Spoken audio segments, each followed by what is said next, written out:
السلام عليكم ورحمة الله وبركاته.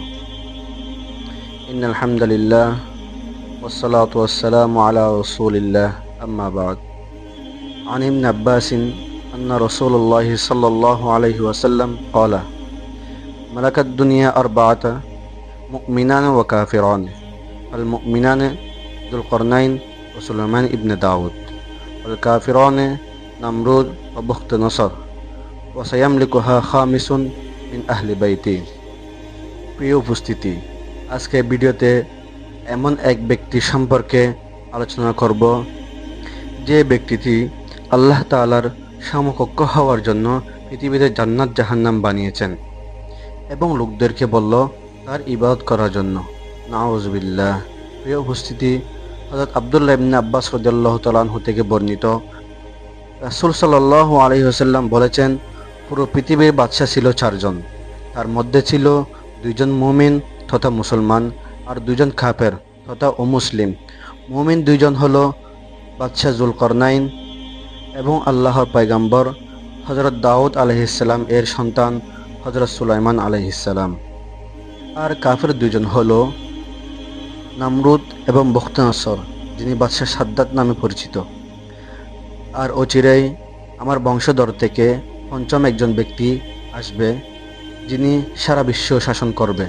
ইতিহাসবিদগণ বলেন, পঞ্চম ব্যক্তি বলতে হযরত ইমাম মাহদী আলাইহিসসালাম। প্রিয় উপস্থিতি, এই হলো উল্লেখিত হাদিসের ব্যাখ্যা। প্রিয় উপস্থিতি, আজকে আমার মূল টপিক হচ্ছে ওই শাসক যিনি পৃথিবীতে জান্নাত জাহান্নাম বানিয়েছে আল্লাহ তাআলার সমকক্ষ হওয়ার জন্য এবং যে ধ্বংসযোগ্য, তার জীবন কাহিনী। প্রিয় ভিউয়ার্স, কিছু লোক এক জাহাজে করে সফরে যাচ্ছিল। তৎকালীন সময়ে সে জাহাজে কোনো ইঞ্জিন ছিল না, পালের মাধ্যমে চলত। যখন সে জাহাজ সাগরের মধ্যখানে পৌঁছালো, এমন অবস্থায় প্রবল বৃষ্টির কবলে পড়ে গেল, যার কারণে জাহাজটা সাগরের মধ্যখানে ভেঙে ডুবে গেল এবং সব লোক মৃত্যুবরণ করল। শুধু একটা মহিলা বেঁচে ছিল, তিনি একটা কাঠের টুকরার উপর বাঁচতে লাগলো। এমন অবস্থায় মহিলাটি একটা বাচ্চা প্রসব করল। কিছু সময় পর বৃষ্টি বন্ধ হয়ে গেল। অতঃপর মা ও বাচ্চাটা সাগরের মধ্যখানে একটা কাঠের উপর বাঁচতে লাগলো। মা বাচ্চাকে বাঁচানোর জন্য অনেক চেষ্টা করতে লাগলো। এমন অবস্থায় আল্লাহ তাআলা হযরত আজরাইল আলাইহিস সালামকে হুকুম করলেন, হে আজরাইল, যাও ওই সাগরের মধ্যখানে বাচ্চাটার মায়ের জান কবজ করে ফেলো। অতঃপর আজরাইল আলাইহিস সালাম এসে তাদের অবস্থা দেখে তার খুব মায়া হলো এবং আল্লাহ তাআলার নিকট আরজ করলেন, হে আল্লাহ, এখন যদি বাচ্চাটার মায়ের জান কবজ করি তখন বাচ্চাটা কি হবে? অতঃপর আল্লাহ তাআলা বললেন, তুমি আমার আদেশ পালন করো। তখন হযরত আজরাইল আলাইহিস সালাম আল্লাহর আদেশে মায়ের জান কবজ করে ফেললেন। অতঃপর আল্লাহ তাআলার হুকুমে কাঠের টুকরো বাচ্চাটাকে নিয়ে ভাসতে ভাসতে সাগরের কিনারে পৌঁছালো। সে সাগরের কিনারে ছিল একটা বড় জঙ্গল এবং সেই জঙ্গলে থাকতো অনেক বড় বড় বাঘ। প্রিয় উপস্থিতি, আল্লাহ তাআলার হুকুমে একটা বাঘ এসে বাচ্চাকে নিয়ে গেল।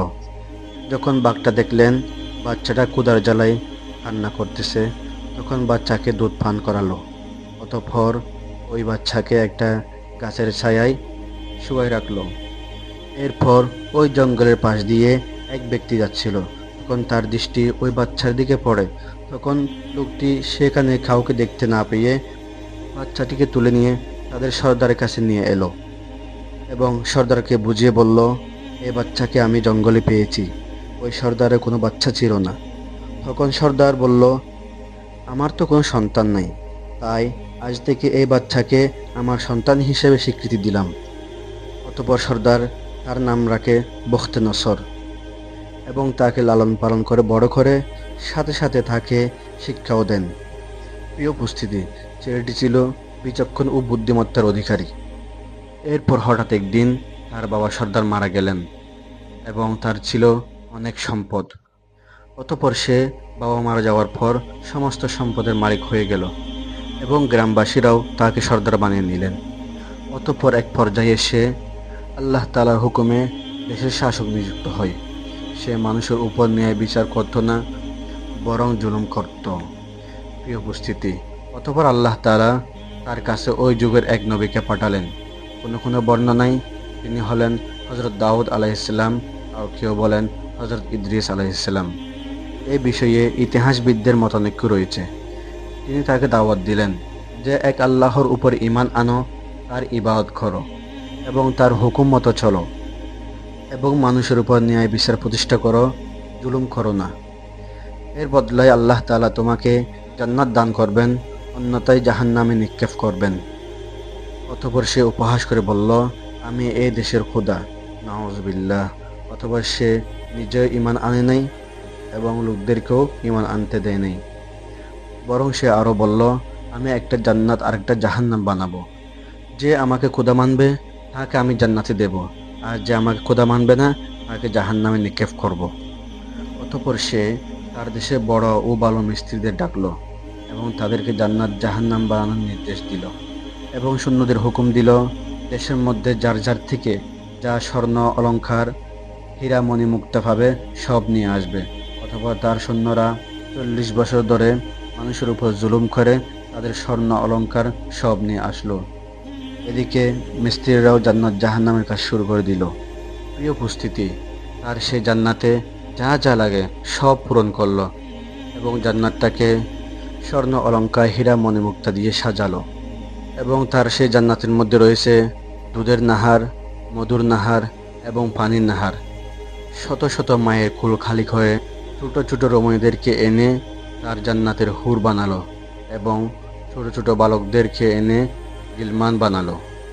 এবং তার সেই জান্নাতের মধ্যে রয়েছে একটা বড় বাগান, যে বাগানটা ফুল ফলে ভরা।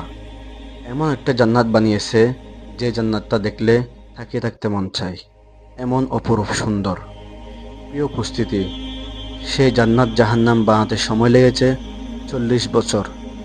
সাদ্দাদের পুরো 40 বছরের মেহনত, টাকা পয়সা, স্বর্ণ অলংকার, হীরা মণিমুক্তা দিয়ে পুরো জান্নাতকে সাজিয়েছে। 40 বছর পর যখন জান্নাত জাহান্নাম তৈরি হয়ে গেল, তখন সাদ্দাত রাষ্ট্রের পক্ষ থেকে হুকুম দিল যে আমাকে খোদা মানবে তাকে আমি জান্নাতে দিব, আর যে মানবে না তাকে জাহান্নামে নিক্ষেপ করব। নাউযুবিল্লাহ। এবং সে তার জান্নাত উদ্বোধন করার জন্য একটা দিন তারিখ নির্দিষ্ট করে ঘোষণা দিল যে অমুক তারিখ অমুক দিন আমি জান্নাত উদ্বোধন করব। কিন্তু সাদ্দাত জান্নাত উদ্বোধন করার আগে একবার জান্নাতটা ঘুরে দেখতে চেয়েছেন। প্রিয় উপস্থিতি, সে একদিন তার জান্নাত ঘুরে দেখার জন্য বের হলো। সাদ্দাত একটা ঘোড়ার উপর সওয়ার হলো, যেটার পুরো শরীর স্বর্ণ অলংকার দ্বারা সাজানো। সাদ্দাত সে ঘোড়া নিয়ে তার জান্নাতের দরজায় উপস্থিত হলো। অতঃপর তার একটা পা জান্নাতের দরজায় রাখলো, অপর পা এখনো ঘোড়ার মধ্যে পা রাখার স্থানে। এমন অবস্থায় আল্লাহ তাআলা হযরত আজরাইল আলাইহিস সালামকে হুকুম দিলেন যে, হে মালাকুল মাউত, যাও ওই সাদ্দাতের জান কবজ করে নিয়ে আসো। অতঃপর হযরত আজরাইল আলাইহিস সালাম এক মানুষের আকৃতিতে এসে তার সামনে দাঁড়ালো।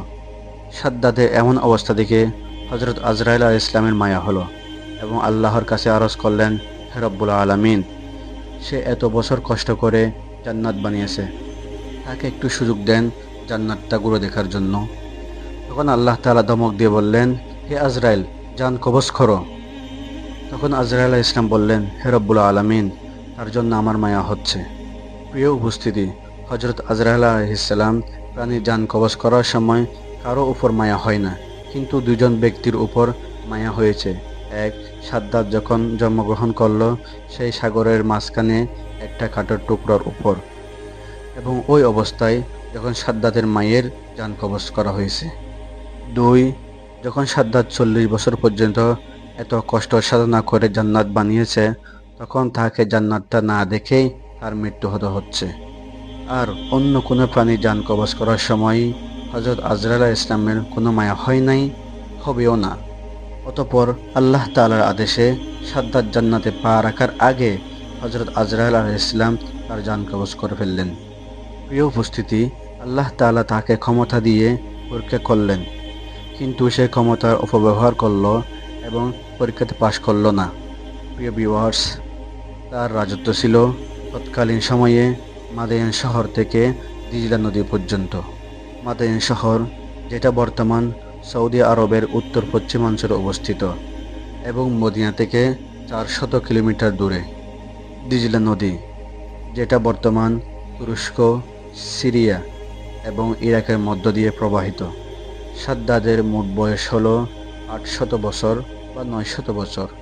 প্রিয় উপস্থিতি, সাদ্দাদের জীবনীটা উল্লেখযোগ্য কোনো বর্ণনায় পাওয়া যায় না, তবে ইতিহাসবিদগণ বলেছেন এটা ইসরায়েলি বর্ণনায় পাওয়া যায়। প্রিয় উপস্থিতি, এই ভিডিও থেকে আমাদের শিক্ষা নিতে হবে ক্ষমতা পাওয়ার পর ন্যায় বিচার প্রতিষ্ঠা করা, মানুষের উপর জুলুম না করা এবং আল্লাহর হুকুম মতো চলা ইত্যাদি। প্রিয় ভিউয়ার্স, ভিডিওটি ভালো লাগলে চ্যানেলটি সাবস্ক্রাইব করে পাশে থাকা বেল আইকনটি অন করে দিন। আসসালামু আলাইকুম ওয়া রাহমাতুল্লাহি ওয়া বারাকাতুহু।